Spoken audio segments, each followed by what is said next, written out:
इस वीडियो में हम आरटी एक्ट 2009 के प्रमुख धाराओं का वर्णन करेंगे, जो कि आपके आगामी एग्जाम के दृष्टिकोण से काफ़ी महत्वपूर्ण होगा।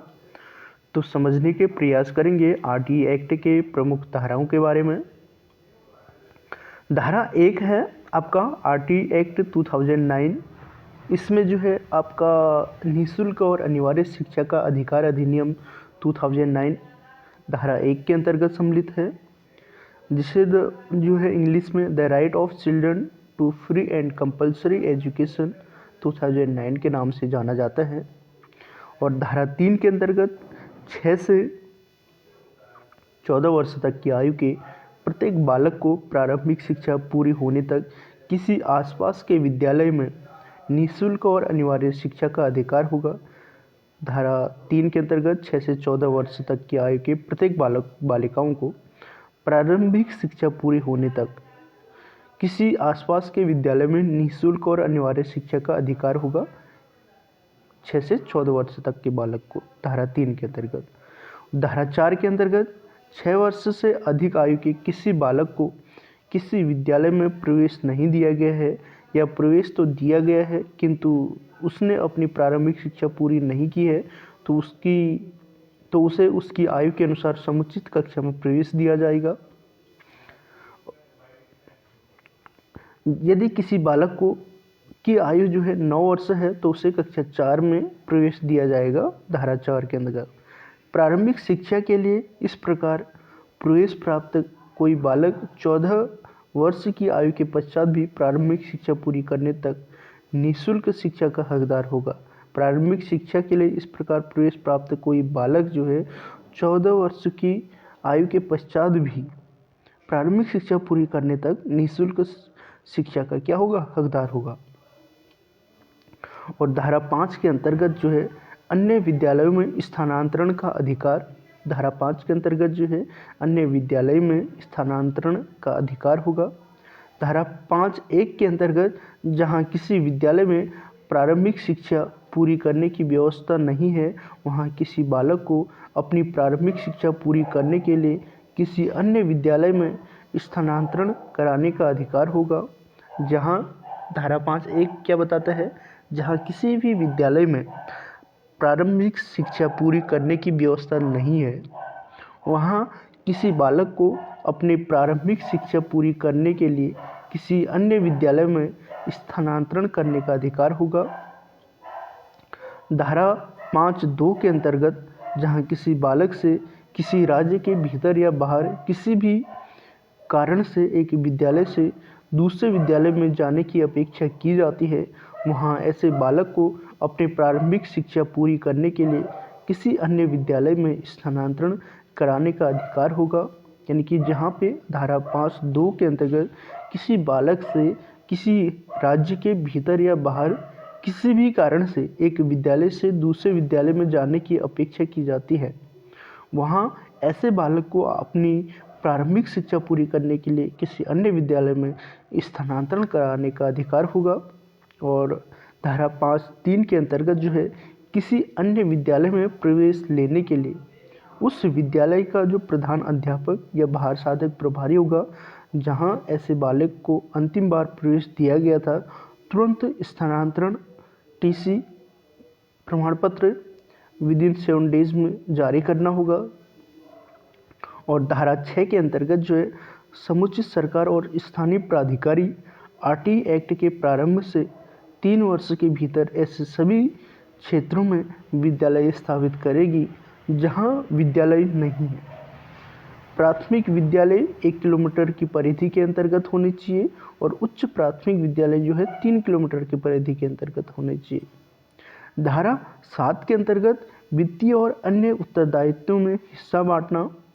धारा 7 के 3 के अंतर्गत केंद्र सरकार राज्य सरकारों को राजस्वों की सहायता और अनुदान के रूप में दे आरटी एक्ट पर व्यय करेगा।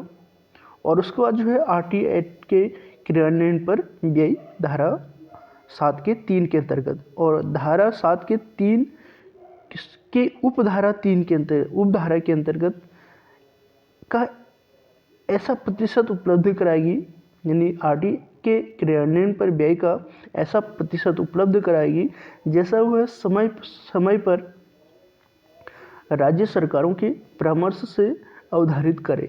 जैसे सेंटर को जो है आपका 60% है तो, और स्टेट को 4%, और नॉर्थ ईस्ट को सेंटर में, नॉर्थ ईस्ट में 90% और स्टेट में जो है 10% का होगा।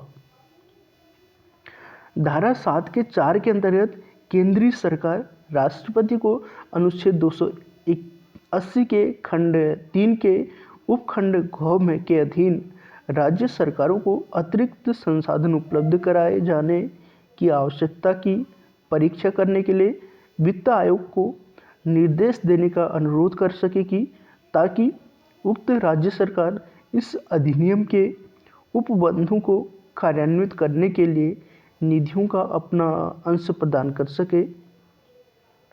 धारा 7 के 4 के अंतर्गत जो है केंद्रीय सरकार राष्ट्रपति को अनुच्छेद 280 के खंड 3 के उपखंड घ के अंतर्गत राज्य सरकार को अतिरिक्त संसाधन उपलब्ध कराए जाने की आवश्यकता की परीक्षा करने के लिए वित्त आयोग को निर्देश देने का अनुरोध कर सकेगी, ताकि उक्त राज्य सरकार इस अधिनियम के उपबंधों को कार्यान्वित करने के लिए निधियों का अपना अंश प्रदान कर सके।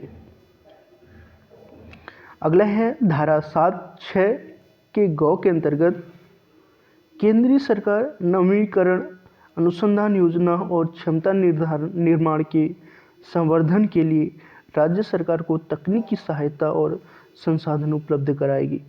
धारा 7(6) के ग के अंतर्गत जो है जो केंद्रीय सरकार है नवीनीकरण, अनुसंधान योजना और क्षमता निर्माण के संवर्धन के लिए राज्य सरकार को तकनीकी सहायता और संवर्धन उपलब्ध कराएगी।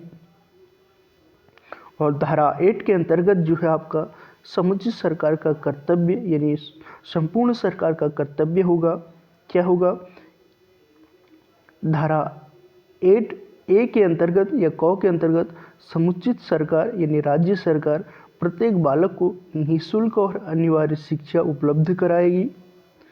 और धारा 8(c) या ग के अंतर्गत समुचित सरकार यह सुनिश्चित करेगी कि दुर्बल वर्ग के बालक और अलाभित समूह के बालक के प्रति पक्षपात न किया जाए तथा किसी आधार पर प्राथमिक शिक्षा यानी 1 से 8 लेने और पूरा करने से वे निवारित न करें। और उसके बाद जो है धारा 8 के F या 8 के च के अंतर्गत प्रत्येक बालक द्वारा प्राथमिक शिक्षा में प्रवेश, उपस्थिति और उसे पूरा करने को सुनिश्चित करेगी और मॉनिटर करेगी। धारा 8(g) या 6 के अंतर्गत समुचित सरकार अच्छी क्वालिटी की प्राथमिक शिक्षा सुनिश्चित करेगी। और धारा 8(h) या g के अंतर्गत समुचित सरकार प्राथमिक शिक्षा के लिए पाठ्याचार और पाठ्यक्रमों का समय से व्यवस्था या पूरा किया जाना सुनिश्चित करेगी। और धारा 8(i) या झ के अंतर्गत शिक्षकों के लिए प्रशिक्षण सुविधा उपलब्ध कराएगी। और उसके बाद जो है धारा 9 के अंतर्गत स्थानीय प्राधिकारी के कर्तव्य क्या होना चाहिए। 9 क के अंतर्गत जो है आपका प्रत्येक बालक को निःशुल्क और प्राथमिक शिक्षा उपलब्ध कराना, ये जो है आपका 9 क के अंतर्गत है। और 9 घ के अंतर्गत 14 वर्ष तक की आयु के बालक के अभिलेख रखना। और 9 ट या के अंतर्गत प्रवासी कुटुंबों के बालकों के प्रवेश को सुनिश्चित करना। और धारा 10 के अंतर्गत जो है माता पिता और संरक्षक का कर्तव्य, प्रत्येक माता पिता या संरक्षक का यह कर्तव्य होगा, कि वह आसपास के विद्यालय में कोई प्रारंभिक शिक्षा कक्षा 1 से लेके 8 तक के लिए अपने यथास्थिति बालक या प्रतिपाल्य का प्रवेश कराए या प्रवेश दिलाए। धारा 12 के अंतर्गत निःशुल्क और अनिवार्य शिक्षा के लिए विद्यालय के उत्तरदायित्व की सीमा। धारा 12 के अंतर्गत जो है निःशुल्क और अनिवार्य शिक्षा के लिए विद्यालय के उत्तरदायित्व की सीमा। धारा 12(1) क के अंतर्गत 1 के अंतर्गत सभी सरकारी विद्यालय उनमें प्रविष्ट सभी बालकों को निःशुल्क और अनिवार्य प्राथमिक शिक्षा प्रदान करेगा, यानी 6 वर्ष से लेकर 14 वर्ष और कक्षा 1 से लेकर 8 तक के वर्ग। 12(1) ख के अंतर्गत 12(1) बी के अंतर्गत समुचित सरकार अथवा स्थानीय प्राधिकारी से सहायता प्राप्त अथवा अनुदान प्राप्त करने वाले सभी मान्यता प्राप्त विद्यालय उसमें प्रवेश कराए गए बालकों से 25% बालक को निःशुल्क और अनिवार्य शिक्षा उपलब्ध कराएगी। ये क्वेश्चन पूछा गया है लेक्चरर स्क्रीनिंग में कि 12(1) बी के अंतर्गत संपूर्ण सरकार अथवा स्थानीय प्राधिकारी से सहायता प्राप्त अथवा अनुदान प्राप्त करने वाले सभी मान्यता प्राप्त विद्यालय उसमें प्रवेश कराए गए बालकों में से 25% बालकों को निःशुल्क और अनिवार्य शिक्षा उपलब्ध कराया जाएगा।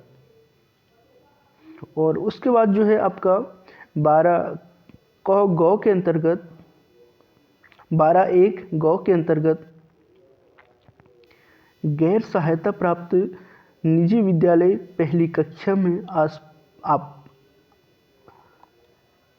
आपस में दुर्बल वर्ग में और अलाभित समूह के बालकों को उस कक्षा की बालकों की कुल संख्या के कम से कम 25% की सीमा तक प्रवेश देगा और निःशुल्क और अनिवार्य शिक्षा प्रदान करेगा पूरा होने तक। धारा 12 के 2 के अंतर्गत निजी विद्यालयों द्वारा आरटी एक्ट के अंतर्गत 25% बालकों को निःशुल्क और अनिवार्य शिक्षा उपलब्ध कराने पर हुए व्यय के वास्तविक खर्च का भुगतान राज्य सरकार करेगी। और उसके बाद जो है धारा 13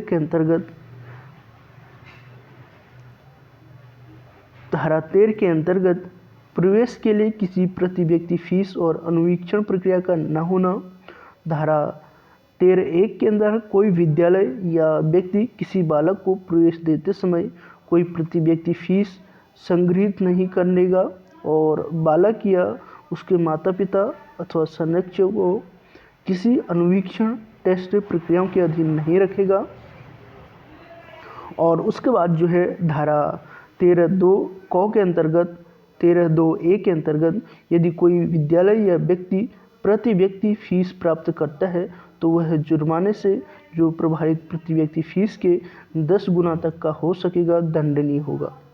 और धारा 13(2) ख के अंतर्गत जो है यदि कोई विद्यालय या व्यक्ति किसी बालक को अनुवीक्षण प्रक्रिया के अधीन रखता है तो वह जुर्माने से जो पहले उल्लंघन के लिए 25,000 रुपये तक और प्रत्येक पश्चातवर्ती उल्लंघन के लिए 50,000 रुपये तक का हो सकेगा दंडनीय होगा।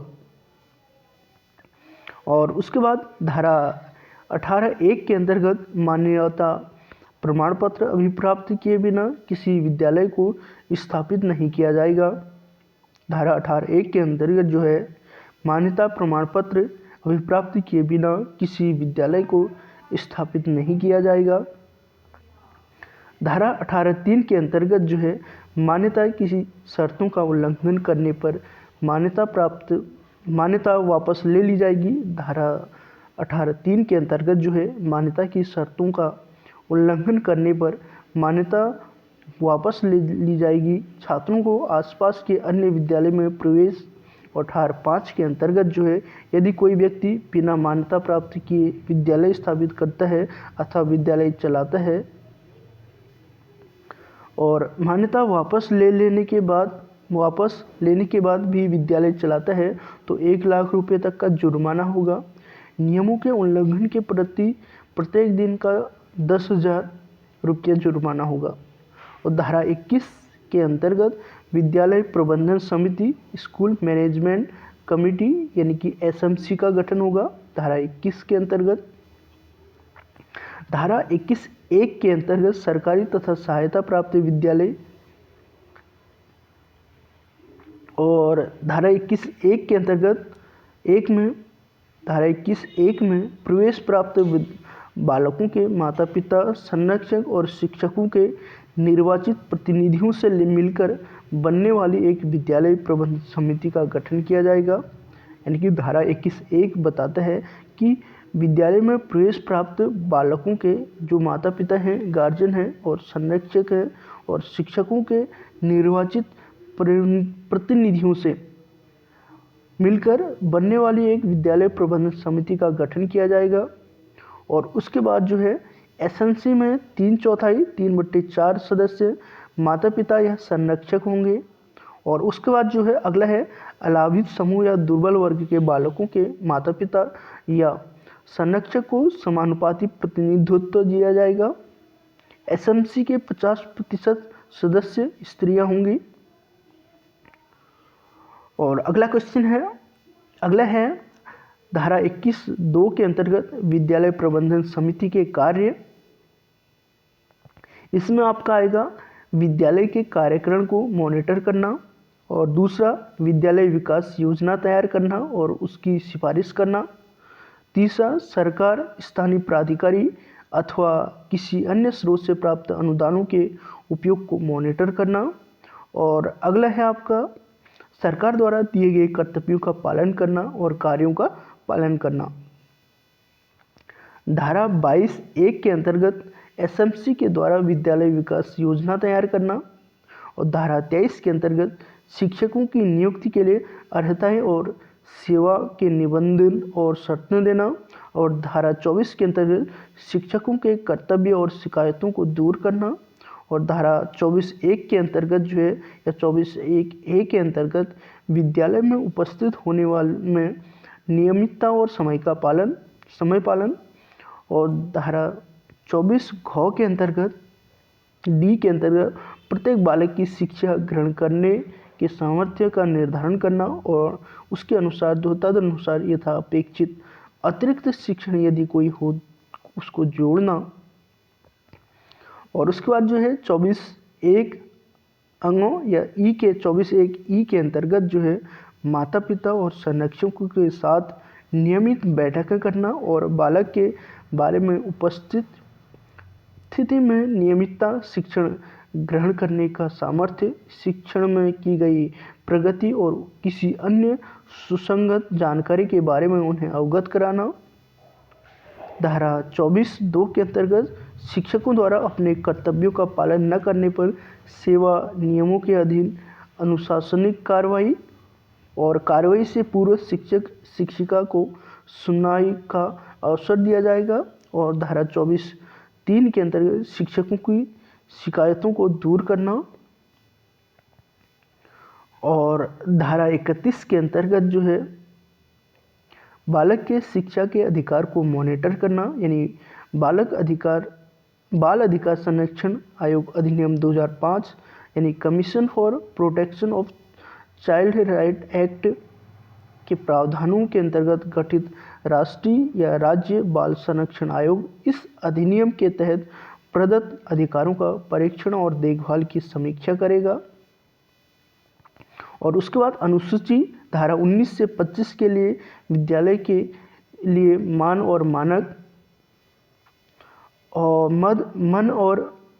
मानक शिक्षकों की संख्या पहली कक्षा से 5वीं कक्षा के लिए प्रवेश किए गए बालक 60 तक के शिक्षकों की संख्या 1 से 30 होनी चाहिए, यानी 60 तक 2 शिक्षक होने चाहिए। 61 से लेकर 90 तक अगर बालक होंगे तो 3 शिक्षक होना चाहिए। 91 से लेकर 120 तक के बालक होंगे तो आपका 4 शिक्षक होना चाहिए, और 121 से 200 तक के 5 शिक्षक होना चाहिए, और 150 से बालकों से अधिक 5 शिक्षक और 1 प्रधानाध्यापक हेडमास्टर होना चाहिए,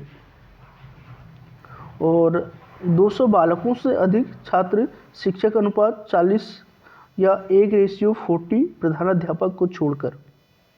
और उसके बाद जो है कक्षा 6 से 18वीं तक के लिए छात्र शिक्षक अनुपात 30-35 1 के रेशियो या 1:35 के रेशियो होना चाहिए। और एसटी के लिए कम से कम प्रति कक्षा 1 टीचर, कम से कम प्रति कक्षा 1 शिक्षक इस प्रकार का होगा कि निम्न के लिए कम से कम एक शिक्षक होगा। जैसे विज्ञान और गणित के लिए एक एक शिक्षक, सामाजिक अध्ययन के लिए एक एक शिक्षक और भाषा के लिए एक शिक्षक। जहाँ 100 से अधिक बालक हों वहाँ एक पूर्णकालिक प्रधानाध्यापक अवश्य हो। और कला शिक्षा, स्वास्थ्य और शारीरिक शिक्षा, कार्य शिक्षा पर अंशकालिक शिक्षा। एक शैक्षणिक वर्ष में कार्य दिवसों तथा शिक्षण घंटों की न्यूनतम संख्या कक्षा 1 से लेकर 5 तक 200 कार्य दिवस 800 घंटे, और कक्षा 6 से लेकर 8 तक 220 कार्य दिवस और 1000 शिक्षण घंटे। और उसके बाद जो है शिक्षकों के लिए प्रति सप्ताह कार्य घंटे की न्यूनतम संख्या 45 शिक्षण घंटे तैयारी घंटे सहित, और आरटी एक्ट समावेशी शिक्षा का समर्थन करता है। क्वेश्चन पूछा जा सकता है कि आरटी एक्ट जो है किसका समर्थन करता है, तो इंक्लूसिव एजुकेशन का समर्थन करता है या समावेशी शिक्षा का समर्थन करता है। धन्यवाद।